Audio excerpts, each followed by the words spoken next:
रहीम अस्सलाम वालेकुम dear students. आज हमारा लेक्चर नंबर 7 है, यूनिट नंबर 2। जैसा कि आपको मालूम है, हमारा टॉपिक लास्ट जो लेक्चर था उसमें हमने डिस्कस किया था कायदे आज़म बतौर गवर्नर जनरल, उनकी खिदमात को डिस्कस किया था। उनके जो है वो एज ए गवर्नर जनरल उन्होंने पाकिस्तान के लिए जो कुर्बानियाँ दी उसको डिस्कस किया था। आज हम देखेंगे लियाकत अली खान की खिदमात और कारनामे।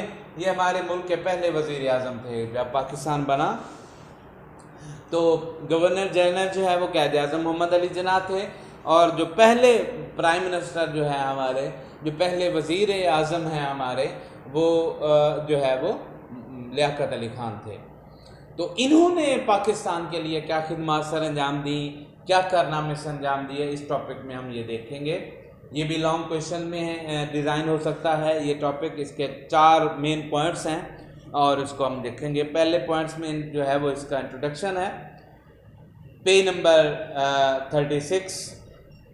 पाकिस्तान के पहले वज़ीर आज़म लियाकत अली खान कायदे आज़म मोहम्मद अली जिन्ना के दस्त रास्त रहे।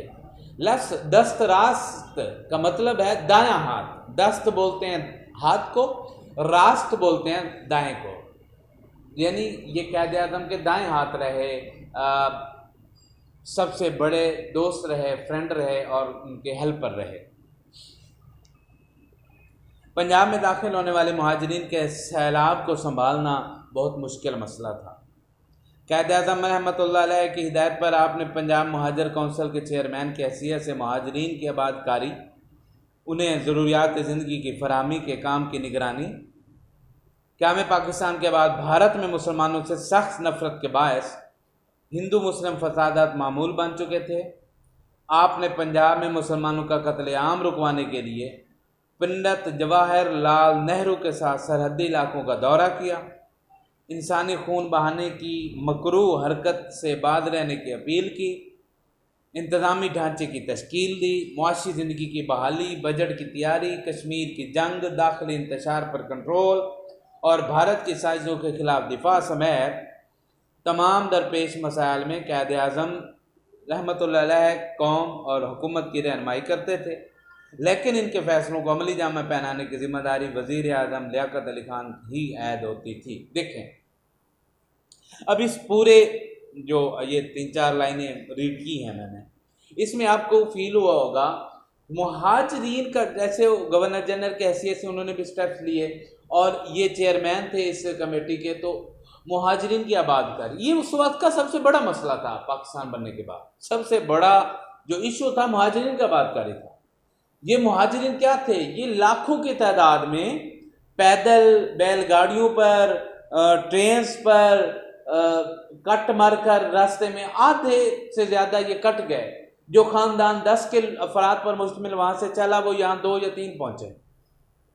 इसी तरह कुछ लोग वहाँ से चले, उनके रास्ते में बच्चे कट गए, वो खुद यहाँ पहुँचे, कुछ खुद कट गए, बच्चे यहाँ पहुँचे।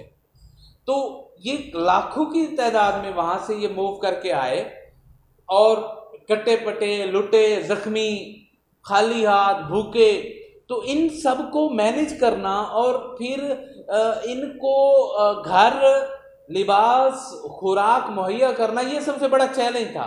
और उधर से मुल्क भी नया था, मुल्क के पास अभी सहूलियात नहीं थी, मुल्क के पास फैसिलिटीज़ अभी नहीं थी।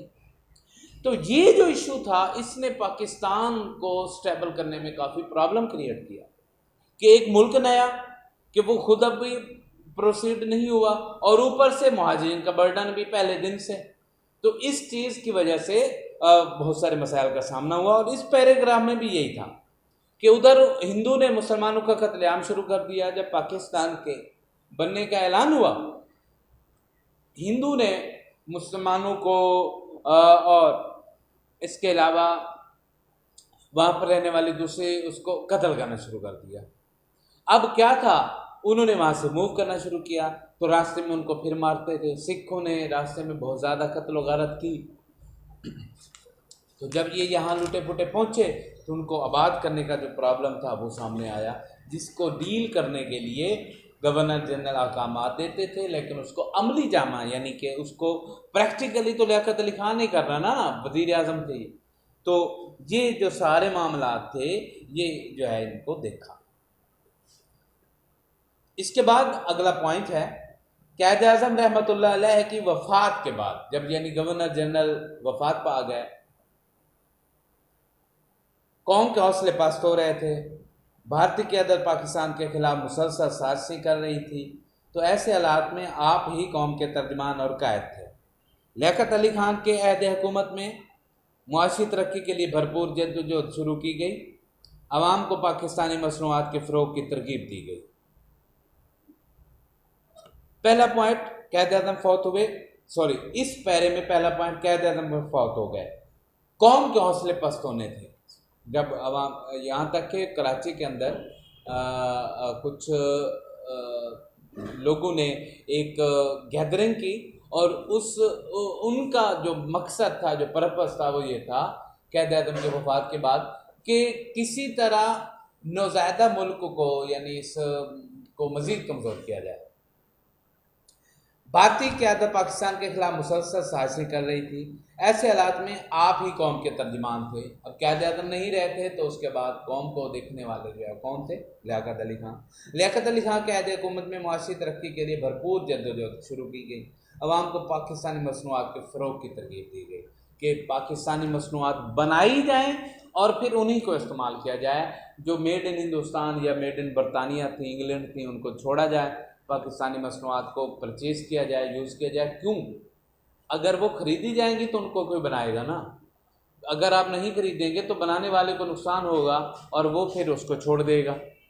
तो लियाकत अली खान एज ए वज़ीर आज़म उन्होंने ये अनाउंस किया कि सबसे पहले पाकिस्तानी प्रोडक्ट्स को आप यूज़ करें और ताकि उस प्रोडक्ट्स को बनाने वालों को फ़ायदा हो और मुल्क की तरक्की में वो अपना हिस्सा डालें।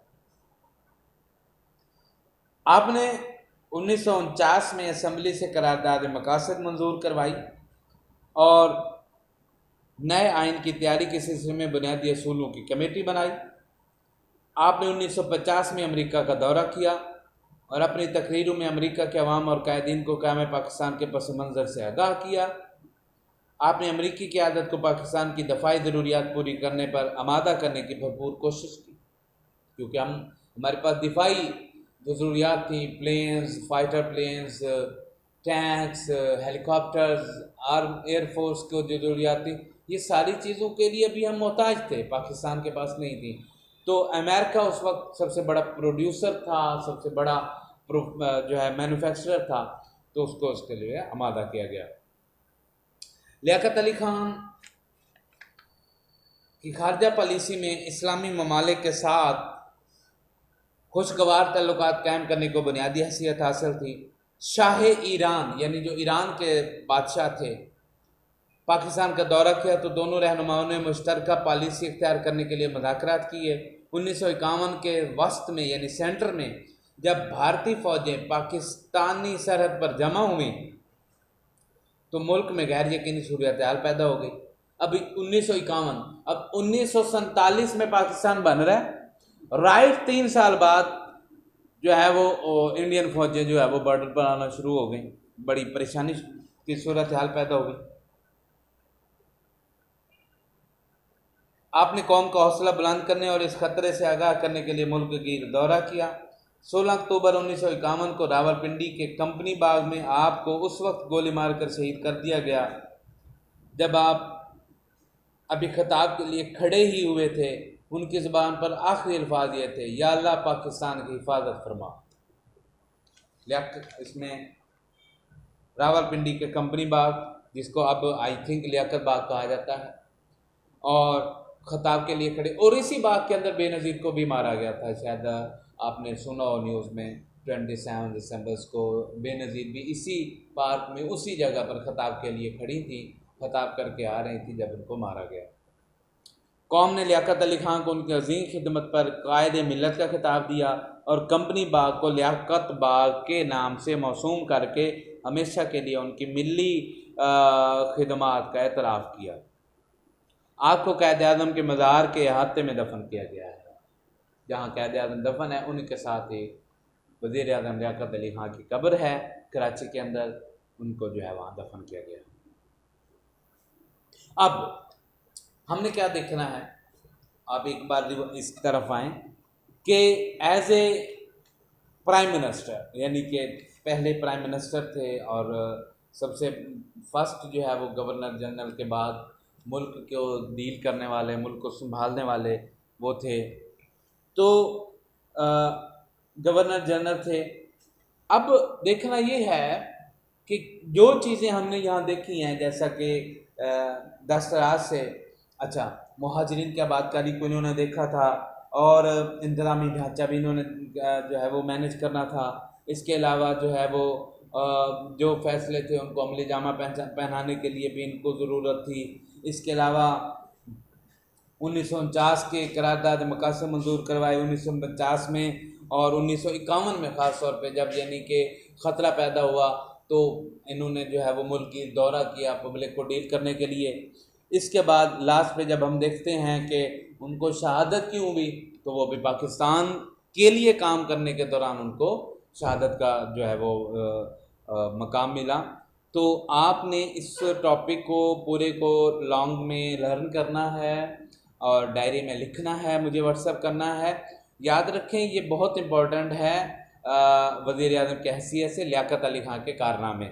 कल हम इंशाल्लाह टॉपिक डिस्कस करेंगे करारदाद मकासद को, और वो भी ऑलरेडी इंतहा इम्पोर्टेंट टॉपिक है, आपने जो है उसको भी प्रिपेयर करना है। बहरहाल कल तक के लिए अल्लाह हाफ़िज़।